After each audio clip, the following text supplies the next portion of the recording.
Salut, bonjour tout le monde.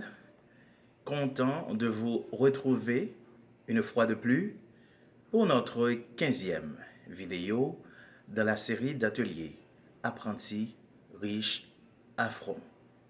Ici Wedson Lee Joseph pour vous servir et c'est toujours un plaisir. Voilà, c'est ainsi que je vous souhaite à tous la bienvenue. Alors bien rapidement, continuons ensemble à étudier la loi de la vibration et de l'attraction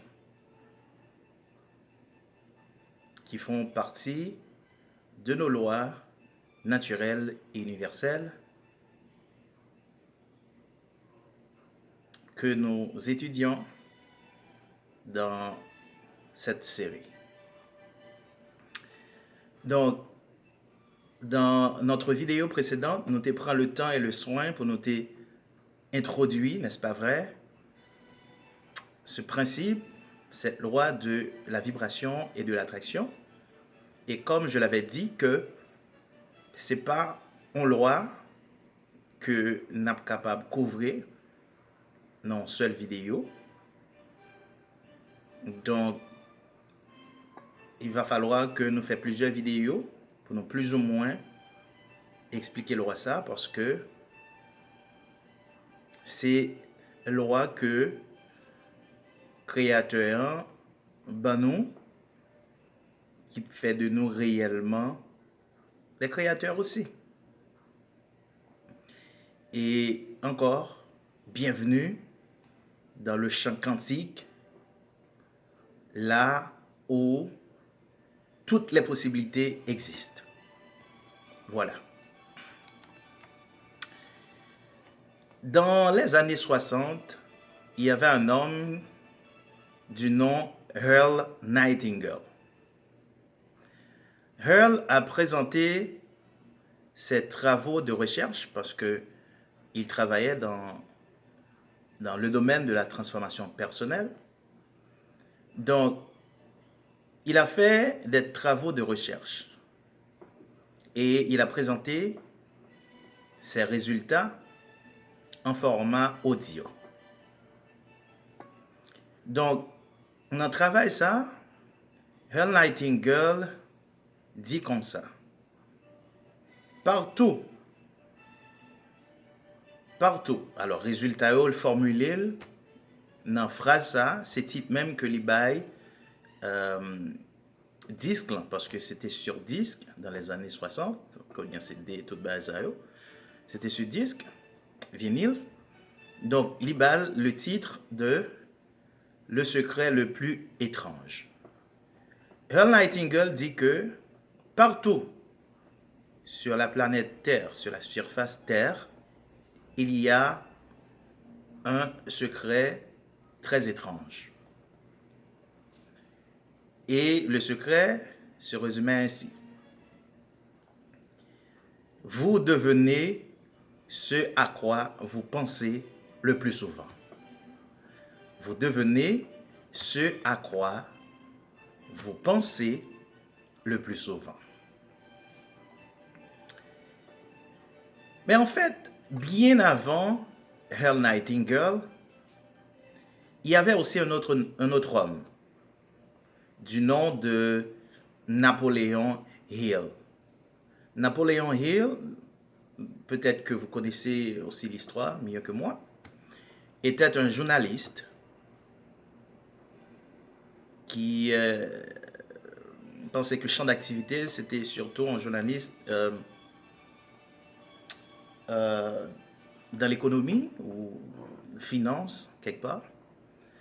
Et Napoléon Hill avait entré en contact avec Andrew Carnegie.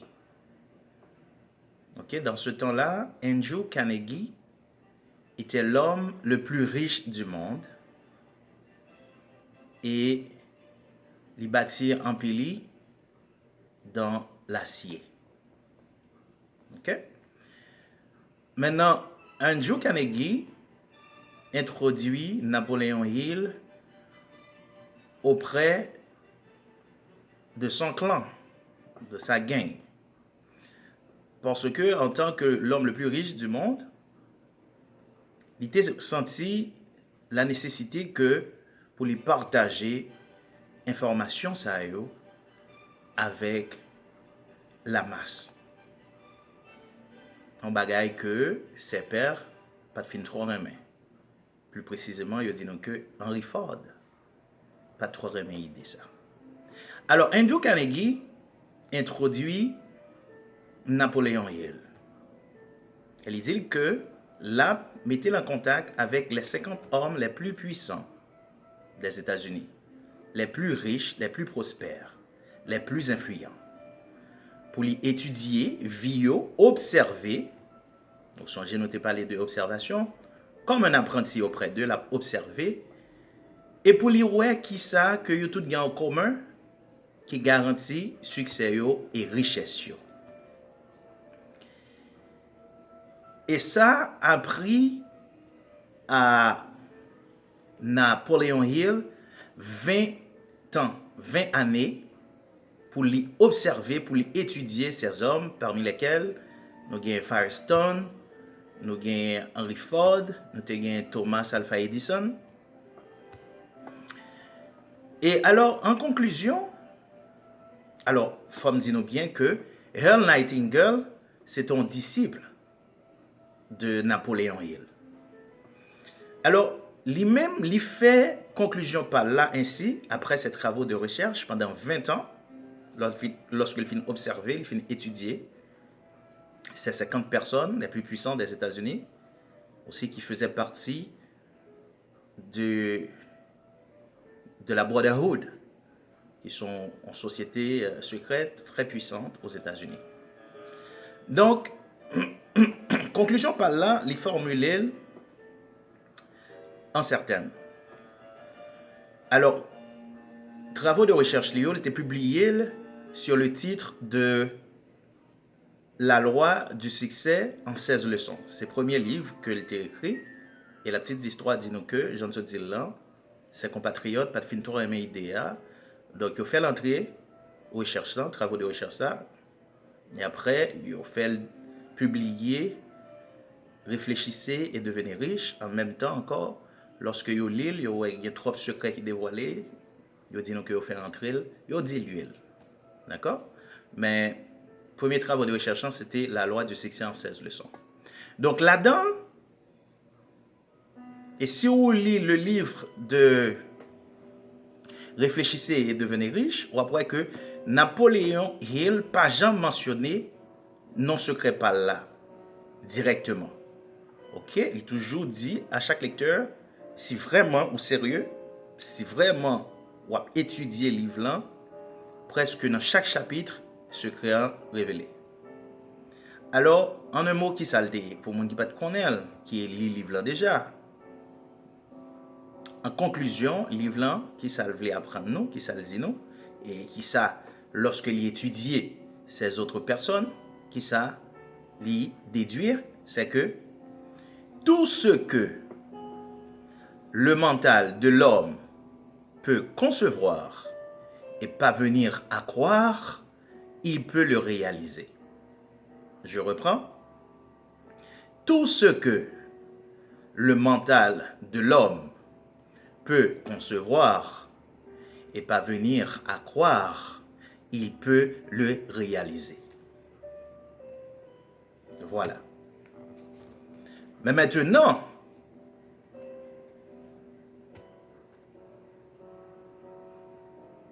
Napoléon Hill lui-même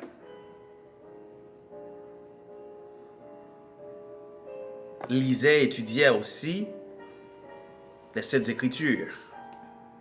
En sorte que il étendait également la version de Yeshua, ce grand maître, qui dit aussi, à résumer dans les évangiles, avec la foi, tout est possible. Avec la foi, tout est possible. Voilà le chant cantique que les physiciens, les physiciens quantiques, en pile nan yo, qui c'est aussi des créationnistes, partager un pile grand secret avec nous sur ce principe et loi qui permettent réellement ou commencer créer possibilité par yo à l'intérieur de ce champ n'est autre que la loi de la vibration et de l'attraction. Maintenant, comment faire pour manifester tous nos désirs? Parce que l'objectif là qui s'allie, étudier le roi Sayo, c'est à l'intention que pour nous apprendre qu'on est comment faire, comment être, faire et avoir tout ce que nous désirons. Eh bien, songez que gagner deux secrets Sayo, nous t'ai partagé pour nous dire que, premièrement,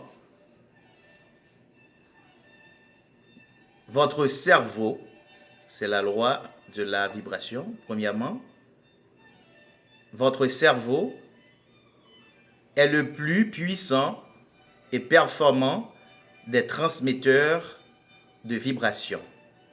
C'est-à-dire, vous êtes émetteur, récepteur de fréquences vibratoires. À ce titre, vous diffusez votre signal à chaque instant de votre existence. D'accord? Et songez que nous dit que pourquoi cela est possible, c'est justement parce que lors des études approfondies de nos scientifiques, en fait, un gars comme Thomas Alva Edison, Albert Einstein, ils ont confirmé ça aussi pour dire que le cerveau est un récepteur et un émetteur de fréquences vibratoires. Ils vont encore plus loin pour dire que chaque cellule dans le corps humain émet une fréquence vibratoire différente. Toute chose sur la planète Terre est faite d'énergie, objets animés et inanimés. Donc, avec votre cerveau, avec ce transmetteur qui est le plus puissant, ou vibrer.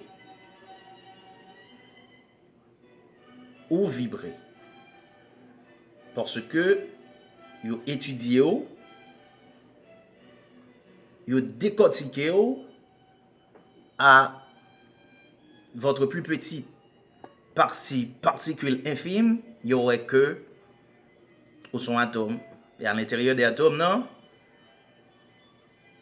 L'air décortiqué, le décomposé, la dernière, la plus petite, infime partie, n'est autre que énergie.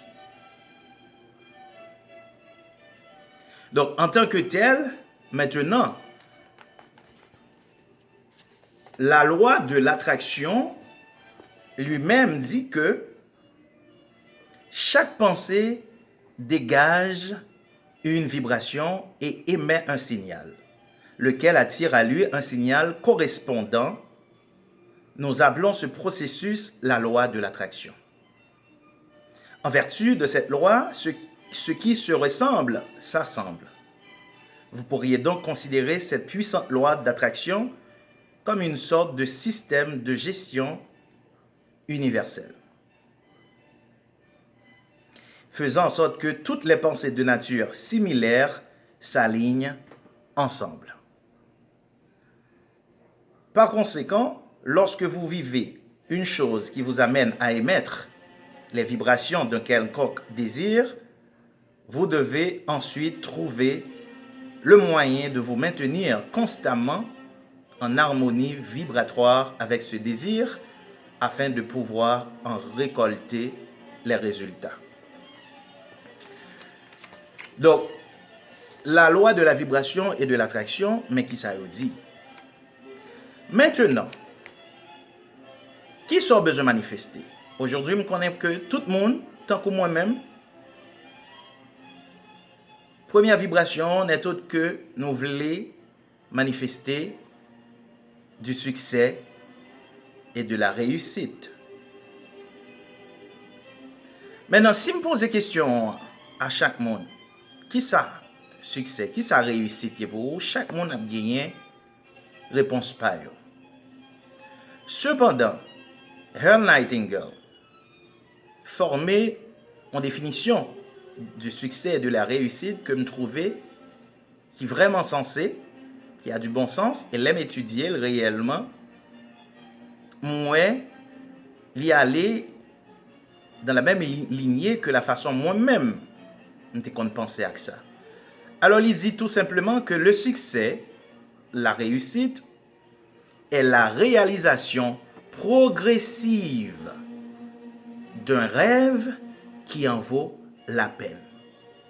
Le succès, la réussite, est la réalisation progressive d'un rêve qui en vaut la peine.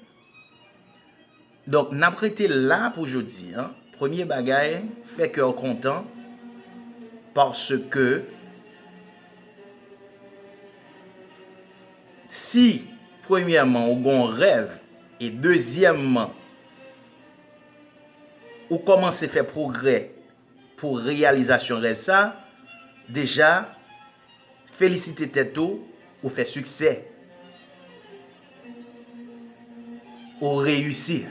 Parce que le succès ou la réussite est la réalisation progressive, petit pas d'un rêve qui en vaut la peine. Donc, à ce qu'on a prêté sous ça, nous continuons à étudier, continuons à rester dans le champ quantique là. Et pour ce soir, nous arrivons là. Merci pourtant, merci. Abonnez, partagez, commentez. Activez la cloche de notification et surtout like vidéo. À la semaine prochaine pour une nouvelle vidéo. Merci.